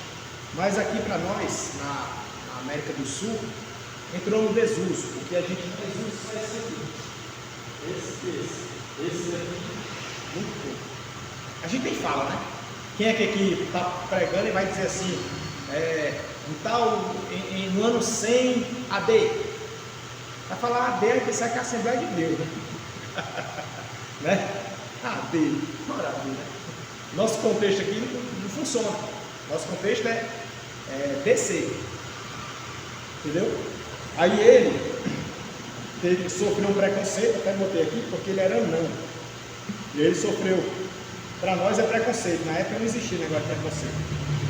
E só se tornou comum a terminologia dele no século IX. Antes era contado a partir do imperador Diocleciano. Então o recorte era do imperador Diocleciano, recorte. Antes disso, a partir dele passou-se a considerar esse AD como sendo o ano domínio para a conotação cristã, que era do protestante. Nessa época aqui, o protestantismo já estava aflorado. Né? Então aí pegou essa conotação. Então, em resumo, antes dele, que não se usava a terminologia antes de Cristo, depois de Cristo, usava-se o AD para a questão do ano do império, do ano domínio, do domínio do império, AD. E usava-se também a do imperador Diocleciano. Todavia, a do Diocleciano era mais local. A do ano domínio era tipo o império no geral, e não só império, mas na Inglaterra, na Europa e chegando na América. Inclusive chegou até aqui para nós essa terminologia. A gente é que botou no desuso, não se usa, mas chegou. E aí, com o Dionísios, em 526, ele instituiu o ano domínio, saindo do caráter de ano do domínio do império, para vir para o caráter de ano domínio de Deus, ou do protestantismo, ou domínio religioso, para sair da roupagem, que é o que nós chamamos, na regra de português, de o campo semântico da palavra. A semântica da palavra. Uma palavra ela tem um sentido numa época, em outra época ela tem outro sentido. Ela muda o sentido, a mesma palavra muda o sentido. O que é isso? Mudar sentido é a semântica. No nosso português é semântica. Você pode dizer o campo semântico dessa palavra é assim hoje, mas antigamente não era. Entendeu? Campo semântico. E aí o campo semântico do AD, ano domínio, na época do Diocleciano, era do domínio dele, a sua região. Mas para o Dionísios, 526 depois de Cristo, o campo semântico passou a ser todo o império e a região da Europa. E não só como ano domini do império, mas agora o ano domini de Deus, no contexto religioso. Entendeu? Aí deixou de ser o marco, o império, para ser o marco religioso. E aí esse religioso, quem é a figura central? Cristo. E aí ele trouxe essa ideia de Anno Domini para dizer que é o momento que Deus manifestou o seu Filho para cá. Anno Domini. Não mais em terra, agora Cristo, religioso. Só que não prevaleceu muito. Só veio ficar famoso no século IX. Isso famoso na Europa. Não chegou para nós chegou tudo. A ser Recife. Tá? Só para saber que existiu, né? E aí se você pegar uma reportagem evangelística, alguém que sabe, vai querer me pegar, não, até chegar a estar sabendo. Está sabendo os dois lados. Os três, na verdade. Né? É o Diocleciano. O Diocleciano tentou botar o dele. O Marcos sou eu. Né? Diocleciano. Mas aí vem o Dionísios e coloca 526 depois de Cristo, coloca como AD, Anno Domini. Mas o Anno Domini, que na época que eles tinham, era do Império. E aí ele trouxe a roupagem, a semântica no contexto religioso, para dizer, foi o ano da manifestação de Deus. No verbo se fez carne, Cristo para cá. E aí começou a ter a roupagem religiosa. Tá? É o que nós temos, né? A gente não fala antes de Cristo, depois de Cristo, mas agora se remeta para lá, para a época. Antes de Cristo, vamos lá, antes de quê? Houve até uma época da história, uma discussão, antes de quê? Que momento? Aí uns falavam da cruz, outros falavam do nascimento, só que não se tinha data precisa.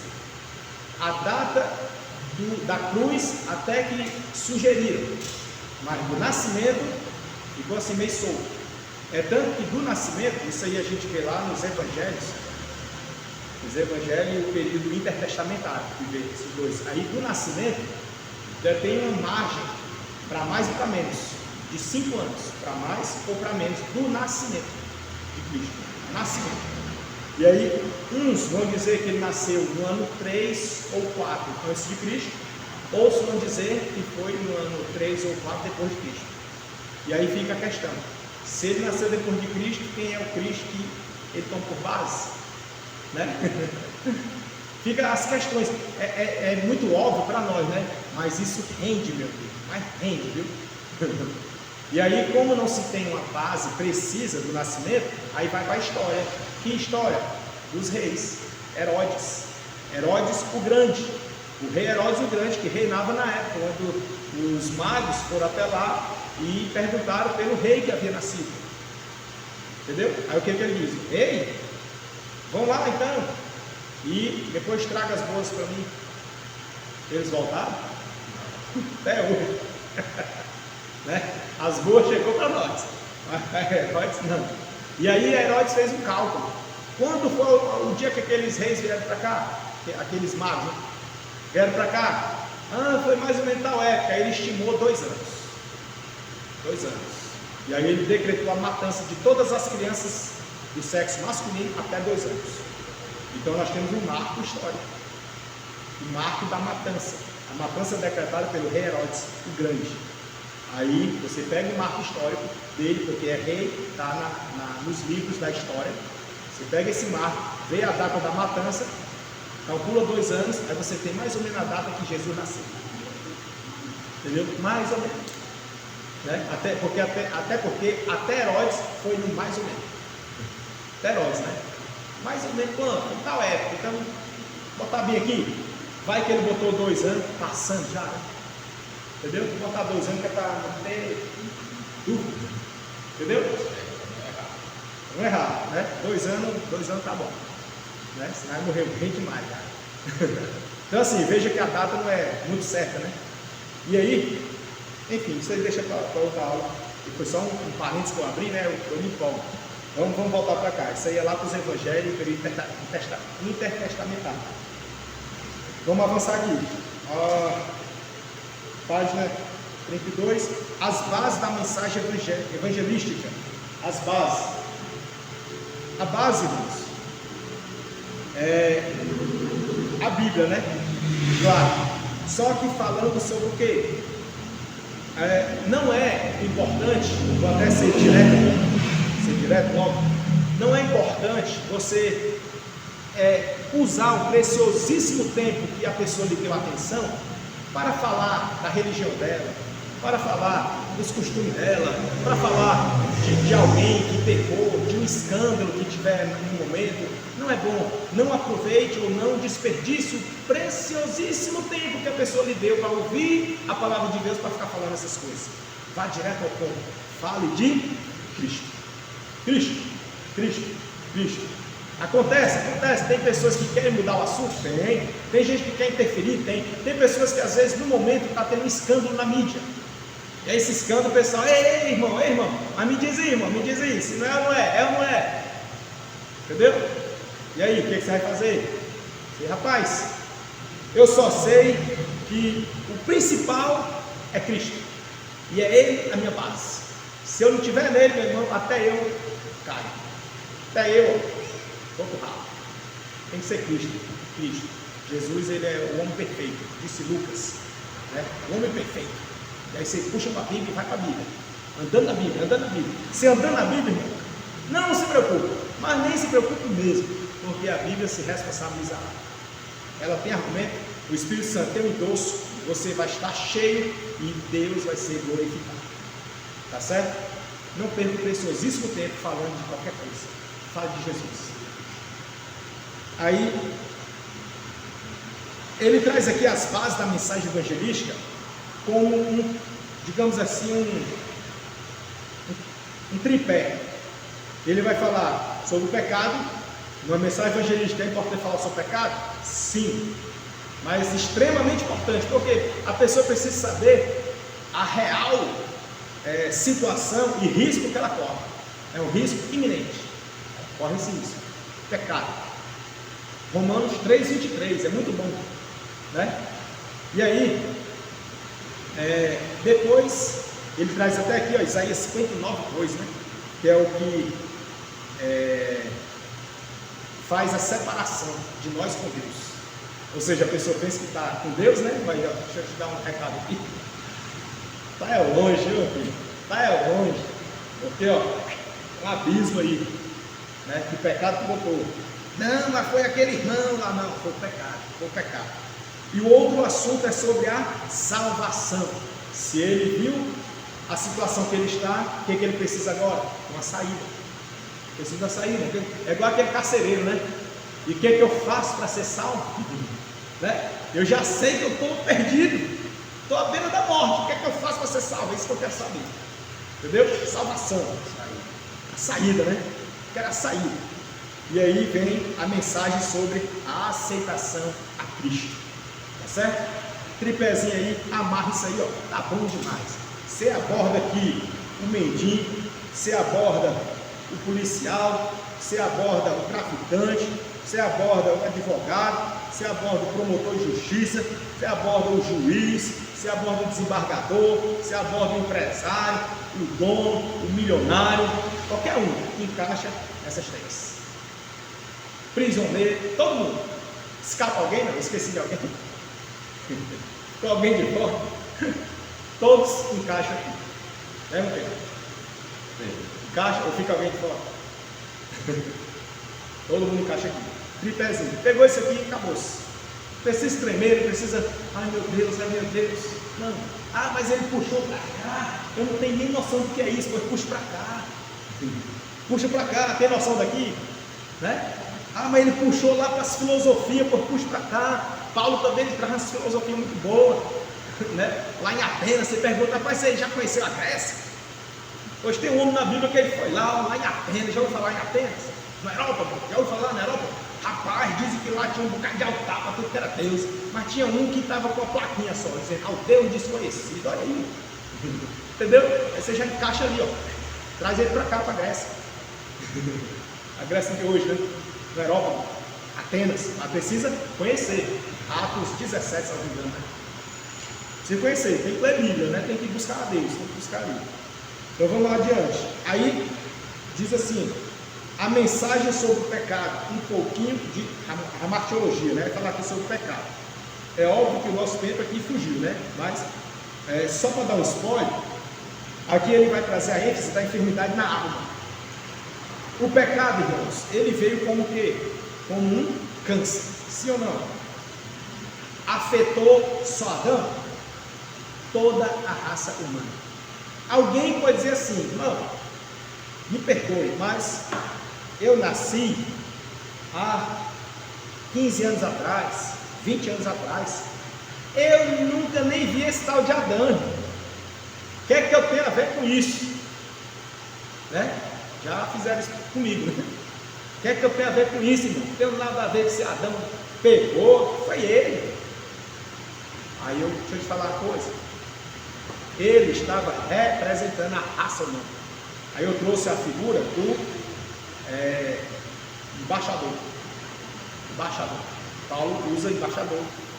Né? Eu trouxe a figura do embaixador. Olha, tu é soldado? Não tenho nem vontade.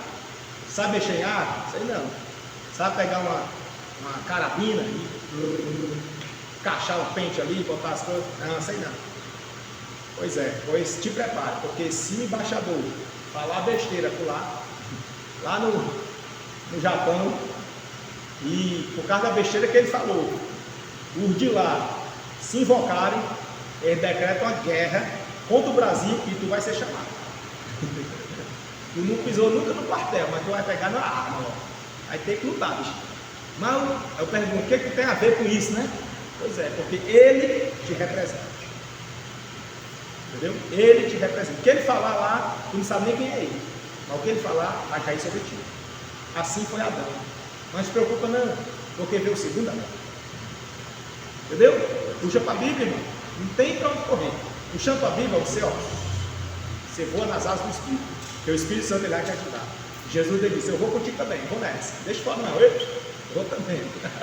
Aí você vai com Jesus, o Espírito, o Pai. Né? Aí cheio, não é não? Aí cheio. Tá sozinho? Basta? Nada. Tá bom? Então vamos lá. A enfermidade é na alma. Na alma. Aqui vai falar do ateísmo, é muito bom, mas eu tenho que pular isso aqui. Determinismo. Trabalhar? Vai trabalhar, né? Deus abençoe, tá? Bom trabalho, produza muito, e cresça e glorifica o nome do Senhor. Então, o determinismo, deixa eu pegar o determinismo, que é meio ateísmo, todo mundo já tem noção, né? Pegar o determinismo. Aqui ele vai dizer, irmãos, que ele vai trazer essa questão da pessoa não ser louvada, né? Por ser boa e tal. Mas deixa eu ampliar isso aqui. Não só nessa questão da pessoa ser boa ou ser má. Eu já dei um exemplo aqui agora há pouco, né? Vou pegar um outro aqui, o determinismo. Aquela pessoa que acha que não precisa da fé em Cristo para almejar as coisas. Ela basta ser positiva, né? Basta ser positivo, tem que pensar positivo. Tem que pensar que vai dar certo, vai dar certo. Hashtag vai dar certo, né? Rendeu, vai dar certo. E aí, nesse determinismo positivista, ele deixa de lado o principal, que é a fé em Cristo. O determinismo secular, ele é limitado. Ele é apenas para galgar condições, posses ou coisas terrenas. Ele não serve, mas para nada serve para galgar a herança eterna. O que é a herança eterna? Salvação. A herança eterna, recompensa eterna, salvação. Ele não serve. O positivista não serve. Não é pensar positivo e falar positivamente que eu vou alcançar a salvação. Como é que eu alcanço a salvação? Através de quem? Cristo. João 14,6. Lembra? Eu sou o caminho. É o positivista? Não. É Jesus o caminho. Eu sou a verdade. É o positivista? Não. É a verdade. Cristo. E eu sou a vida. Né? Então é ele. Então o positivista, ele pode até ser bom para cá. Para quem tiver plano terreno, o positivista ajuda. Se pensar, vai dar certo. Ah, mas deu errado aqui. Não, mas vai dar certo. Se preocupe não. Mas eu estou vendo que deu errado, mas se preocupe não. Vou ajeitar. Vai dar certo. Vou conseguir. É bom? É. Ajuda. A pessoa tentou um emprego e não deu certo, tenta de novo. Positivista. A pessoa arranjou um emprego, começou a trabalhar. No começo todo mundo tropeça, né? No começo é novato, os veteranos até gostam de pegar no carro. É novato, olha o novato ali apanhando. Olha, tá vendo aí, deixa lá. Né? Tem uns assim, aí você sofre, apanha, mas você não desiste, ok? Positivista. Mas se você tiver Cristo, você não vai usar o positivismo, você vai usar a fé, perseverança, crendo que Deus está no negócio. E aí quando Deus está no negócio, lá na frente Deus levanta. E os outros ficam assim, é que pode. Como assim? Aí de repente o patrão lhe veio, promove. Aí os outros, eu estou aqui já e fiz até o curso, e esse aí chegou agora, é um novato. Deus, decolou. Por quê? Fé. Foi positivista? Não, foi fé. Cristo. Aí você vê a diferença dos que servem e dos que não servem. Aquele que é esmagado, é perseguido, é humilhado, mas ele perseverou. Essa perseverança, ela é oriunda da fé. Tá? Então a fé, essa fé em Cristo. Fé em Cristo, a pessoa serve. Eu tenho fé no meu santinho, ando com ele no bolso, meu crucifixo, ando com ele aqui, detrás da blusa. Eu tenho fé aqui. Vai servir? Não. Vai servir no contexto positivista. Mas para glorificação de Deus, salvação é Cristo. Quem está apoiando é Cristo. Tá? Vamos avançar aqui, algum adendo? Ele vai falar aqui do hedonismo. O hedonismo a gente nem usa para cá, mas a gente é usado em alguns aspectos, né? Não é muito comum como positivista. Mas nessa questão do recorte que ele fez, é no contexto do prazer. Aqui é mais no aspecto carnal mesmo, o prazer humano. E aí esse prazer humano, ele está mais voltado no que diz a sua inclinação, a fraqueza que a pessoa tem, aquela queda que ela tem do pecado, né? Por exemplo, aceitou a Jesus, mas ainda não foi liberto. Aceitou a Jesus, mas ainda, vez por outra, cai. Vez por outra, está no lamaçal do pecado, né? Isso aqui ele vai trazer que é uma cultura edomista, e nesse quesito do prazer, nós vamos ver que é necessário nós sermos alcançados por uma dádiva divina. E aí eu vou falar nós, mas isso aqui é uma pregação na abordagem da evangelização da pessoa. Você for evangelizar a pessoa que ela está presa na promiscuidade, na vulgaridade, nas coisas imorais. Como você vai fazer? Digamos que você aborde uma garota de programa, você aborde um grupo de homossexuais. Como você vai abordar, como você vai apresentar Cristo para eles, no contexto deles? Muito importante falar no contexto dele, para que ele entenda. Lembre que Jesus, Deus, ele sempre se preocupou com isso, em falar na linguagem que o homem entende. Deus, ele fala todos os idiomas? Fala. Mas quando ele fala com você, ele fala em qual idioma? Português, né? Ele poderia falar mandarim, né? Falar em hebraico, a pessoa falando em hebraico para a gente não entenderam nada. Jesus tem misericórdia. Ele fala português para nós, coisa linda, né? Que maravilha. O Espírito Santo fala lá no íntimo, português. Fala nos ouvidos aqui, português. Já pensou? Que maravilha. Aí nós vamos abordar alguém e vai falar complicado para ele? Não. Fala na linguagem que ele entenda. Linguagem que ele entende. Esse é o objeto. O objetivo é esse. Falar na linguagem que ele entende. Deus sempre se preocupou com isso. Sempre. Sempre, sempre, sempre. Eu passo até isso no discipulado. Conhecendo a Deus. Deus sempre fala na linguagem que você entende. Não vou me estender nesse ponto, mas é para a gente saber que quando for abordar alguém, fala no contexto dela. Ao contexto dela, ela é professora. É professora? É. Pois fala no contexto de lecionar, no contexto dela. Principalmente se você souber qual é a área que ela atua. Fale na área dela. Irmão, mas eu não vou falar bem porque ela entende demais. Mas ela não entende isso aqui. Você vai falar na área dela só para puxar para cá. Só para fazer assim, jogar o anzol. Na hora que morder, você venha para cá. Entendeu? É a estratégia. E aí pode ser um PhD. ele sempre vai ter uma necessidade. Fala na linguagem dele. E a linguagem dele é só para puxar, só para atrair. Depois, ó, mergulha para cá. Pega qualquer situação, traga para a Bíblia. Qualquer circunstância, traga para a Bíblia. Qualquer deficiência, traga para a Bíblia. Qualquer desejo, traga para a Bíblia. Aí na Bíblia você passeia e vai mostrar a necessidade, o estado que a pessoa está. Aí vai para aquele primeiro lá, o pecado, a salvação e a aceitação de Cristo. Só, basicamente, bem tranquilo. Dá para entender? Eu estou indo muito rápido? Tá bom. Então vamos seguir. Aí vem aqui a ciência cristã, né? Também nega o pecado como uma realidade. E ele declara o quê? Que o pecado não é algo positivo, mas a ausência do bem. Lembra disso aqui? Né? Eles usam isso aqui. É como dizem, tem até uma filosofia que eles usam, que alguns pregadores trouxeram para dentro da igreja, dizendo que não existe escuridão, o que existe é a ausência de luz. Quem já ouviu isso? Já ouviu? É isso aqui. Aqui, ó, é a ciência cristã. Essa ciência, isso aqui é do liberalismo, né? Teologia liberal.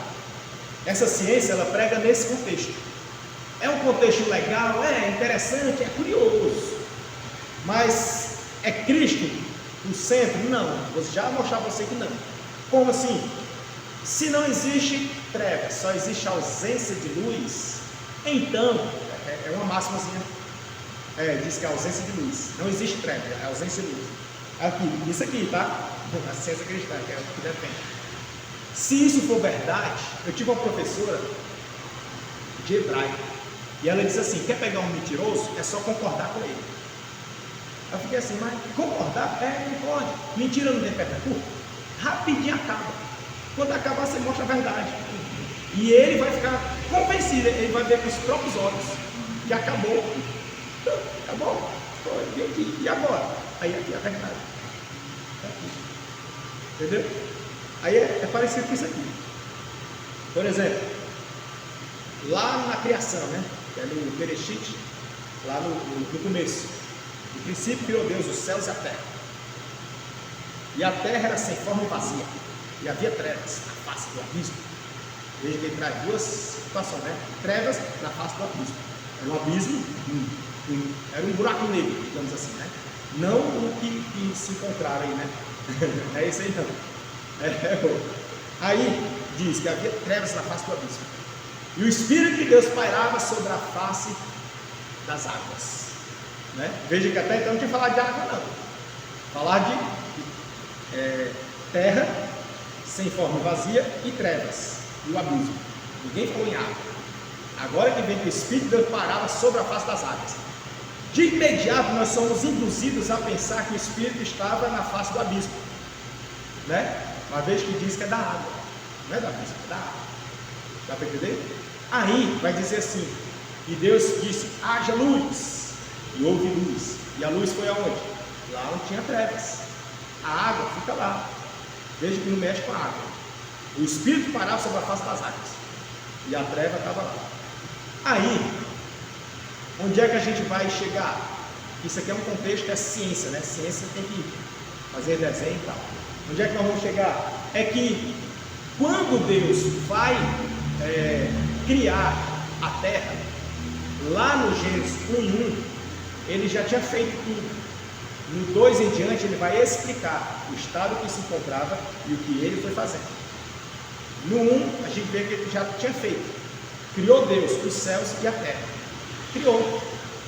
Aí alguém vai perguntar, e como? Aí ele vai dizer, versículo 2, ele diz, havia trevas na face do abismo, a terra era sem forma vazia, o Espírito pairava sobre a face das águas. E disse Deus, haja luz, houve luz. Depois, e haja expansão, em cima do céu, embaixo da terra. Depois apareça a porção seca. Entendeu? Ele vai discriminar, passo a passo. Como foi? Mas no Gênesis 1:1, já estava tudo feito. Dá para entender? Gênesis 1:1, quem já leu, né? Já viu lá? Como é que diz, né? Criou Deus. No princípio criou Deus, os céus e a terra. Pronto. Criou, já está aí. Aí vem o 2 em diante, ele vai só explicar como foi, tintim por tintim. Era assim, o jeito que ele encontrou, era desse jeito. Estava assim, estava assim. Aí veio o Espírito, aí ele falou, e surgiu, e apareceu, e veio pra cá, e veio pra cá, visão, tentou iluminar, entendeu? Tranquilo, tranquilo. Aí, nesse aspecto, a gente vai perceber que essa treva, que aí vai dizer na ciência cristã que não existe trevas, que existe ausência de luz. Eu lhe pergunto, a Bíblia está mentindo? Porque ela disse que tinha treva. Entendeu? Ela está mentindo? Você está falando muita verdade? E a Bíblia está sendo ignorada? Ou a Bíblia é verdade e você que está enganado? Porque a Bíblia está dizendo que tinha trevas. O Espírito pairava sobre a face das águas. Treva existiu. O Espírito está aqui. A luz veio. Haja luz e veio luz. Mas mesmo vindo luz, até hoje fica o revezamento, né? E aí é onde eles gostam de correr exatamente nesse revezamento, a lua e o sol. Ele disse que a noite só é noite porque o sol saiu, entendeu? Se o sol permanecesse não haveria noite. É aqui que eles se mudam, né? Só que aí você vai perceber que mesmo o sol se ausentando, ou a terra girando e indo para o outro lado, o outro ângulo do sol, a treva está lá, existe. Digamos aqui o giro do globo, né? O globo girando, o sol está bem aqui, o sol sai daqui, a ciência provou que não. E a lua, né? A ciência provou que não. A terra é que gira, né? E ela gira aqui e gira assim, rotação e translação. Não é aula de ciência, mas só um exemplo para a gente entender. Nessa rotação e translação, você concorda comigo que a luz do sol sempre está aqui e ela tem o seu alcance até aqui? Você concorda comigo que a lua sempre está aqui e ela tem o seu alcance, que ela não emite luz, mas ela está numa treva em volta de estrelas, né? Estrela aqui da galáxia. Aí, desse lado de cá tem trevas, existem as trevas. Desse lado de cá tem luz e existe a luz. Se a luz vier para cá, a treva vem para cá. Se a luz voltar, a treva vai para cá de novo. Dá para entender? Então, tanto existe uma, como existe a outra. É tanto que se a luz apagar, a treva toma de conta. Se ela não existisse, ela não sucumbiria à luz quando ela apagasse. Dá para entender? Eu sei que é meio assim extenso, mas só para entender, eu não posso negar aquilo que está na Bíblia. Se a Bíblia diz que é porque é. Se eu discordar é porque eu não entendi, mas a Bíblia errada não está. Entendeu? Se ela diz lá, havia trevas, é porque era trevas. Se havia, é porque existe. Se existe, eu não posso negar. Entendeu? Dá para entender, não? E aí, os cientistas liberais, cristãos, da parte do Senhor, eles vão dizer que não. A treva só existe porque não tem luz lá. Se a luz chegar lá, a treva vai se embora. Aí eu pergunto, e se a luz apagar? Aí diz, a treva volta. Aí volta. Como que ela volta se ela não existe? Né? Como que ela volta? É porque acabou a luz, marca por ela. Existe ou não existe? Ela existe. Agora que a luz prevalece sobre as trevas, aí é outros 500, outra história. Agora dizer que não existe, isso eu não posso dizer. Entendeu? Então você pode fazer o fechamento nesse sentido. A luz prevalece sobre as trevas. É igual ao pecado. Onde abundou o pecado, superabundou a graça. Mas ele está negando o pecado? Não. Está dizendo que a graça supera. Tá certo? É a linguagem da Bíblia. Onde a Bíblia vai, eu posso ir. Se ela não for, eu paro. Tá certo? Infelizmente, eu não tenho como avançar. Queria muito avançar, mas infelizmente. Hoje era para ser a nossa última aula, né? Como eu me detive demais aqui, eu acho que cabe um acréscimo. Cabe ou não? Tá? Mais um, né? Vou fazer só mais uma aula, próxima aula então. Aí na próxima a gente tenta ser mais sucinto aqui, né? Porque se for bater ponta a ponta, vai render. Sai coisa, né? Vamos pular por cima, né? Igual quando por cima, sabe? Tá certo? Então nós paramos aqui. Aqui ainda está nas mensagens, né? Deixa eu só me situar. Peraí, deixa eu me situar aqui. Aqui é o capítulo 2, as bases da mensagem evangelística. Vai falando do tripé, e aí vem a mensagem sobre o pecado, falando sobre ele. Estamos ainda nele, né? Ainda sobre o pecado. E aí agora viria a mensagem sobre a salvação, que é o tripézinho aqui, é o tripé. Mensagem sobre a salvação, e depois as 3 etapas da salvação. É importante, nós vamos ter outra aula assim, viu? Porque essa parte da salvação aqui é muito importante, tá?